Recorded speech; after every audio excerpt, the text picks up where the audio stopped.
നമസ്കാരം. പഴമക്കാർ പറയാറുള്ള ഒരു നാട്ടുചൊല്ലുണ്ട്, പുര കത്തുമ്പോൾ വാഴ വെട്ടാൻ ഇറങ്ങുക എന്ന്. നിലവിൽ പാകിസ്ഥാൻ എന്ന രാജ്യത്തിന്റെ അവസ്ഥ കൃത്യമായി നിരീക്ഷിച്ചാൽ ഈ ചൊല്ല് അങ്ങനെ അർത്ഥമാകൂ. ഒരു വശത്ത് രാജ്യത്ത് തിന്നാൻ വകയില്ല, ഗോതമ്പിന് വേണ്ടി ജനങ്ങൾ തെരുവിൽ യുദ്ധം ചെയ്യുന്നു. വിദേശ കടം വീട്ടാൻ ലോകബാങ്കിന്റെയും IMFന്റെയും മുന്നിൽ ഭിക്ഷാപാത്രവുമായി ക്യൂ നിൽക്കുന്നു. മറുവശത്ത് ഭാരതം എന്ന ലോകത്തിലെ ഏറ്റവും വലിയ ജനാധിപത്യ ശക്തിയും സാമ്പത്തിക ശക്തിയുമായ രാജ്യത്തിന്റെ ആഭ്യന്തര കാര്യങ്ങളിൽ ഇടപെട്ട് വലിയ പ്രസ്താവനകൾ ഇറക്കുന്നു. പാകിസ്ഥാന്റെ പ്രസിഡന്റായി അധികാരമേറ്റ ആസിഫ് അലി സർദാരി കഴിഞ്ഞ ദിവസം ജമ്മു കാശ്മീരിനെ കുറിച്ച് നടത്തിയ ചില അനാവശ്യ പരാമർശങ്ങൾക്കാണ് ഭാരതത്തിന്റെ വിദേശകാര്യ മന്ത്രാലയം ഇപ്പോൾ മറുപടി നൽകിയിരിക്കുന്നത്. വിദേശകാര്യ മന്ത്രാലയ വക്താവ് രൺധീർ ജയ്സ്വാൾ ശനിയാഴ്ച ഡൽഹിയിൽ നടത്തിയ വാർത്താ സമ്മേളനത്തിൽ പാകിസ്ഥാന്റെ മുഖം മൂടി പൂർണ്ണമായും വലിച്ചു കീറി. എടോ സർദാരി, തനിക്ക് ഭാരതത്തിന്റെ കാര്യത്തിൽ സംസാരിക്കാൻ എന്ത് അവകാശമാണുള്ളത് എന്ന ചോദ്യമാണ് ഇന്ത്യ നയതന്ത്ര ഭാഷയിൽ ചോദിച്ചിരിക്കുന്നത്. ഒന്നിനും ഒരു അവകാശവുമില്ലാത്ത, സ്വന്തം പൗരന്മാർക്ക് സുരക്ഷ നൽകാൻ കഴിയാത്ത ഒരു രാജ്യത്തിന്റെ തലവൻ ഭാരതത്തിന്റെ അവിഭാജ്യ ഘടകമായ കാശ്മീരിനെ, ജനങ്ങളുടെ മനുഷ്യാവകാശത്തെ കുറിച്ച് സംസാരിക്കുന്നത് ഈ നൂറ്റാണ്ടിലെ ഏറ്റവും വലിയ തമാശയാണെന്നാണ് രൺധീർ ജയ്സ്വാൾ പരിഹസിച്ചത്. പാകിസ്ഥാനിൽ ആര് ഭരണത്തിൽ വന്നാലും അവർക്ക് തങ്ങളുടെ കസേര നിലനിർത്തണമെങ്കിൽ ഇന്ത്യക്കെതിരെയും കാശ്മീരിനെതിരെയും വിഷം ചീറ്റണമെന്നത് അവിടുത്തെ ഒരു അലിഖിത നിയമമാണ്. പട്ടാളത്തിന്റെ പിന്തുണയോടെ ഭരണം നടത്തുന്ന സർദാരിയും കൂട്ടരും സ്വന്തം പരാജയങ്ങളിൽ നിന്ന് ജനങ്ങളുടെ ശ്രദ്ധ തിരിക്കാൻ കാശ്മീർ കാർഡ് വീണ്ടും പുറത്തെടുത്തു. ഭാരതത്തിൽ ജമ്മു കാശ്മീരിലെ ജനങ്ങൾ പീഡിപ്പിക്കപ്പെടുന്നുവെന്നും അവിടെ മനുഷ്യാവകാശ ലംഘനങ്ങൾ നടക്കുന്നു എന്നൊക്കെയുമുള്ള പച്ചക്കള്ളങ്ങളാണ് അന്താരാഷ്ട്ര സമൂഹത്തിന് മുന്നിൽ സർദാരി വിളിച്ചു പറയാൻ ശ്രമിച്ചത്. എന്നാൽ പഴയ UPA സർക്കാരിന്റെ കാലത്തെ പോലെ പാകിസ്ഥാൻ എന്തു നുണ പറഞ്ഞാലും കേട്ടു മിണ്ടാതിരിക്കുന്ന കാലം കഴിഞ്ഞുവെന്ന് പാക് ഭരണാധികാരികൾ ഓർക്കുന്നത് നന്നായിരിക്കും. ഇത് 2026 രാജ്യം ഭരിക്കുന്നത് നരേന്ദ്രമോദിയുടെ നേതൃത്വത്തിലുള്ള ശക്തമായ സർക്കാരാണ്. ഭാരതത്തിന്റെ പരമാധികാരത്തിന്മേൽ ആര് വിരൽ ചൂണ്ടിയാലും ആ വിരൽ അവിടെ വെച്ച് തന്നെ വെട്ടിയരിയുമെന്ന നയതന്ത്ര ശൈലിയാണിന്ന് ഇന്ത്യയുടേത്. അതുകൊണ്ട് തന്നെ സർദാരിയുടെ പ്രസ്താവന പുറത്തു വന്നതിന് തൊട്ടു പിന്നാലെ വിദേശകാര്യ മന്ത്രാലയം ഔദ്യോഗിക പ്രതികരണവുമായി രംഗത്തെത്തി. പാകിസ്ഥാന്റെ പ്രസ്താവന തികച്ചും അസംബന്ധവും വിദ്വേഷം ജനിപ്പിക്കുന്നതുമാണെന്ന് ഇന്ത്യ വ്യക്തമാക്കി. ഇന്ത്യയെ മനുഷ്യാവകാശം പഠിപ്പിക്കാൻ വരുന്ന പാകിസ്ഥാന്റെ ട്രാക്ക് റെക്കോർഡ് എന്താണ്? വിദേശകാര്യ മന്ത്രാലയ വക്താവ് രൺധീർ ജയ്സ്വാൾ പാകിസ്ഥാന്റെ ആ ചോരക്കറ പുരണ്ട ചരിത്രമാണ് മാധ്യമങ്ങൾക്ക് മുൻപിൽ തുറന്നിട്ടത്. വിഭജന സമയത്ത് പാകിസ്ഥാനിൽ ഉണ്ടായിരുന്ന കോടിക്കണക്കിന് വരുന്ന ഹിന്ദുക്കളും സിഖുകാരും ക്രിസ്ത്യാനികളും ഇന്ന് എവിടെ പോയി? അവിടുത്തെ മൊത്തം ജനസംഖ്യയുടെ വലിയൊരു ശതമാനമുണ്ടായിരുന്ന ന്യൂനപക്ഷങ്ങൾ ഇന്ന് വെറും 1-2 ശതമാനമായി എങ്ങനെ ചുരുങ്ങി? ഇതിന് മറുപടി പറയാൻ പാക് പ്രസിഡന്റിന് ധൈര്യമുണ്ടോ? പാകിസ്ഥാനിൽ ദിവസേന എന്നോണം ഹിന്ദു പെൺകുട്ടികളെ തട്ടിക്കൊണ്ടുപോയി നിർബന്ധിത മതപരിവർത്തനം നടത്തുന്നു. അവിടുത്തെ ചരിത്ര പ്രസിദ്ധമായ ഹൈന്ദവ ക്ഷേത്രങ്ങൾ തകർക്കപ്പെടുന്നു. സിഖ് ഗുരുദ്വാരകൾ അശുദ്ധമാക്കപ്പെടുന്നു. ക്രിസ്ത്യൻ പള്ളികൾക്ക് തീയിടുന്നു. സ്വന്തം രാജ്യത്തെ ന്യൂനപക്ഷങ്ങളെ വ്യവസ്ഥാപിതമായി വേട്ടയാടി കൊന്നൊടുക്കി അവരെ ജീവനോടെ ഇരിക്കാൻ പോലും അനുവദിക്കാത്ത ഒരു നാണംകെട്ട ചരിത്രമാണ് പാകിസ്ഥാനുള്ളത്. ആഗോളതലത്തിൽ തന്നെ പാകിസ്ഥാന്റെ ഈ മനുഷ്യാവകാശ ലംഘനങ്ങൾ വലിയ രീതിയിൽ ചർച്ച ചെയ്യപ്പെടുന്നതാണ്. ഐക്യരാഷ്ട്രസഭയിലും അന്താരാഷ്ട്ര മനുഷ്യാവകാശ സംഘടനകളുടെ റിപ്പോർട്ടുകളിലും പാകിസ്ഥാൻ ന്യൂനപക്ഷങ്ങളെ പീഡിപ്പിക്കുന്നതിൽ 1-ാം സ്ഥാനത്താണ്.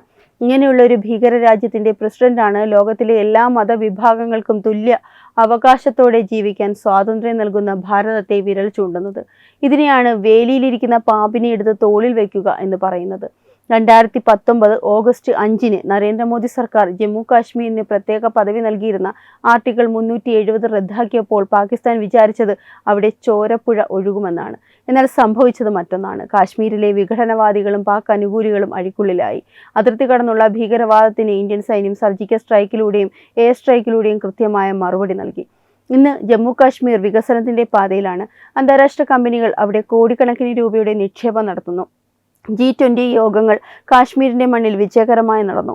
ലോകത്തിന്റെ വിവിധ ഭാഗങ്ങളിൽ നിന്നുള്ള വിനോദസഞ്ചാരികൾ ഭയമില്ലാതെ കാശ്മീരിലേക്ക് ഒഴുകിയെത്തുന്നു.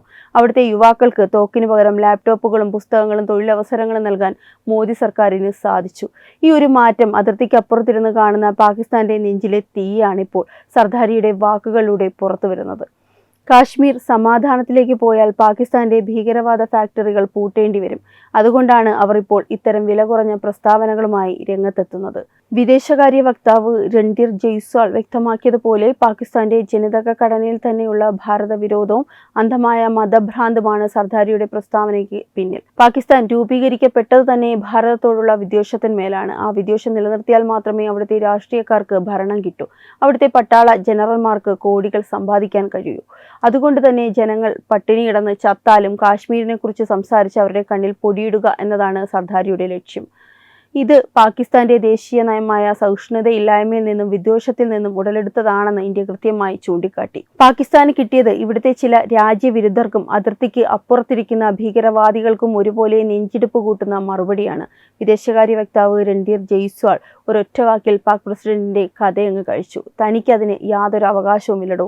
എന്തൊരു നാണക്കേടാണ് സർദാരി ഇത്. സ്വന്തം രാജ്യത്ത് രാവിലെ എഴുന്നേറ്റാൽ ബോംബ് സ്ഫോടനമാണ്. സ്വന്തം രാജ്യത്ത് പള്ളികളിലും ചന്തകളിലും ജനങ്ങൾ ഭയന്നാണ് ജീവിക്കുന്നത്. അവിടുത്തെ ഹിന്ദു സഹോദരങ്ങളെയും സിഖ് സഹോദരങ്ങളെയും ദിവസേന വേട്ടയാടി കൊല്ലുന്ന ഭീകരന്മാരുടെ നാടാണ് പാകിസ്ഥാൻ. അങ്ങനെയുള്ള നീയാണോ ലോകത്തിലെ ഏറ്റവും വലിയ ജനാധിപത്യ രാജ്യമായ ഭാരതത്തെ മനുഷ്യാവകാശം പഠിപ്പിക്കാൻ വരുന്നത്? ഇത് പഴയ ഇന്ത്യ അല്ല സർദാരി. കാശ്മീരിൽ വന്ന് തോക്കെടുത്ത് കളിച്ചാൽ അതിർത്തി കടന്നു വന്ന് നെഞ്ചിൽ വെടിവെക്കാൻ അറിയാവുന്ന ഇന്ത്യൻ സൈന്യമാണിന്ന് അതിർത്തി കാക്കുന്നത്. ഡൽഹിയിൽ ഭരിക്കുന്നത് ഭാരതത്തിന്റെ കരുത്തനായ പ്രധാനമന്ത്രി നരേന്ദ്രമോദിയാണ്. ആർട്ടിക്കിൾ 370 നമ്മൾ അറബിക്കടലിൽ ഒഴുക്കിയത് തന്റെ ഇടത്തോടെയാണ്. ഇന്ന് കാശ്മീരിൽ ദേശീയ പതാക വാനോളം ഉയർന്നു പറക്കുകയാണ്. അവിടുത്തെ ജനങ്ങൾ ഭാരതീയരായി സമാധാനത്തോടെ ജീവിക്കുകയാണ്. അതുകൊണ്ട് പാകിസ്ഥാൻ ആദ്യം സ്വന്തം കാര്യം നന്നാക്കാൻ നോക്കുക. എന്നിട്ടാകാം ഭാരതത്തിന്റെ കാര്യത്തിലുള്ള ഈ വലിയ വലിയ ഉപദേശങ്ങൾ. ഭാരതത്തിന്റെ ആഭ്യന്തര കാര്യങ്ങളിൽ ഇടപെടാനുള്ള പാകിസ്ഥാന്റെ ഏതൊരു നീക്കവും തുടക്കത്തിൽ തന്നെ നുള്ളിക്കളയുന്ന മോദി സർക്കാരിന്റെ നയതന്ത്ര മികവാണ് ഈ സംഭവത്തിലൂടെ ഒരിക്കൽ കൂടി വ്യക്തമാകുന്നത്. അന്താരാഷ്ട്ര തലത്തിൽ പാകിസ്ഥാനെ ഒറ്റപ്പെടുത്താനും ഭീകരവാദത്തിന്റെ പേരിൽ അവരുടെ യഥാർത്ഥ മുഖം ലോകത്തിന് മുന്നിൽ തുറന്നു കാട്ടാനും വിദേശകാര്യ മന്ത്രാലയത്തിന്റെ ഈ കൃത്യമായ മറുപടിക്ക് സാധിച്ചു. കാശ്മീരിനെ കുറിച്ച് വാതോരാതെ പ്രസംഗിക്കുന്ന പാകിസ്ഥാൻ ഭരണകൂടത്തിന്റെ ഉറക്കം കെടുത്തുന്ന മറ്റൊരു യാഥാർത്ഥ്യം കൂടിയുണ്ട്. പാകിസ്ഥാൻ നിയമവിരുദ്ധമായി കയ്യേറി വെച്ചിരിക്കുന്ന പാക് അധീന കാശ്മീരിലെ ജനങ്ങൾ ഇന്ന് പാക് സർക്കാരിനെതിരെ പരസ്യമായി തെരുവിൽ പ്രക്ഷോഭം നടത്തുകയാണ്. തങ്ങൾക്ക് പാകിസ്ഥാൻ ഭീകരഭരണത്തിൽ നിന്നും മോചനം വേണമെന്നും ജമ്മു കാശ്മീരിലെ സഹോദരങ്ങളെ പോലെ ഭാരതത്തിന്റെ ഭാഗമായി സമാധാനത്തോടെ ജീവിക്കണമെന്നുമാണ് അവിടുത്തെ ജനങ്ങൾ വിളിച്ചു പറയുന്നത്. ജമ്മു കാശ്മീർ അന്താരാഷ്ട്ര പ്രതിനിധികൾ പങ്കെടുത്ത G20 യോഗങ്ങൾ മോദി സർക്കാർ വൻ വിജയമാക്കിയതോടെ ലോകരാജ്യങ്ങൾക്കെല്ലാം കാശ്മീരിലെ സമാധാന അന്തരീക്ഷം നേരിട്ട് ബോധ്യപ്പെട്ടതുമാണ്. ആഗോളതലത്തിൽ ഭാരതത്തിന്റെ നയതന്ത്ര വിജയം ഉറപ്പായതും സ്വന്തം കയ്യിലിരിക്കുന്ന POK നഷ്ടപ്പെടുമെന്ന ഭയവുമാണ് ഇന്ത്യക്കെതിരെ പുതിയ രാഷ്ട്രീയ ആക്രമണം നടത്താൻ പാക് പ്രസിഡന്റ് സർദാരിയെ പ്രേരിപ്പിക്കുന്നത്. കാശ്മീർ ഭാരതത്തിന്റെ അവിഭാജ്യ ഘടകമാണെന്നും അതിന്മേൽ ഒരു വിട്ടുവീഴ്ചയ്ക്കും രാജ്യം തയ്യാറല്ല എന്നുമുള്ള ശക്തമായ സന്ദേശം പാകിസ്ഥാന് മാത്രമല്ല അവരെ പിന്തുണയ്ക്കുന്ന അന്താരാഷ്ട്ര ശക്തികൾക്കും കൂടിയുള്ള ഇന്ത്യയുടെ താക്കീതാണ്. ഈ വാർത്തയെപ്പറ്റിയുള്ള നിങ്ങളുടെ അഭിപ്രായം കമന്റ് ചെയ്യുക. വാർത്തകൾ വേഗത്തിൽ അറിയാൻ ചാനൽ സബ്സ്ക്രൈബ് ചെയ്യാൻ മറക്കല്ലേ. വെബ് ഡെസ്ക് തത്വമൈ ന്യൂസ്.